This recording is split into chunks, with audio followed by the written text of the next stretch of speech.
రక్షింపబడిన వారికి రెండవ మరణం ఉండదు.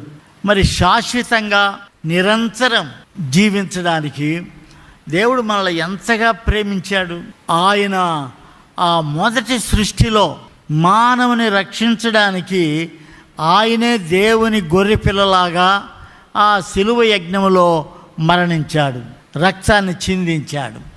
అందువలన మొదటి దేవుడు పరలోకం పంపిన దేవుని గొర్రెపిల్ల ఆ సిలువ యజ్ఞంలో ఆ రక్తమును కార్చాడు. ఈ బలులు అర్పణలు అవి పనికిరావు. ఎందుకనగా ఎటువంటి గొర్రెపిల్లను సమర్పించినా ఆ గొర్రెపిల్లలో పాపం ఉంటుంది. అందుకని యేసుక్రీస్తు ప్రభు దేవుని గొర్రెపిల్లగా వచ్చాడు.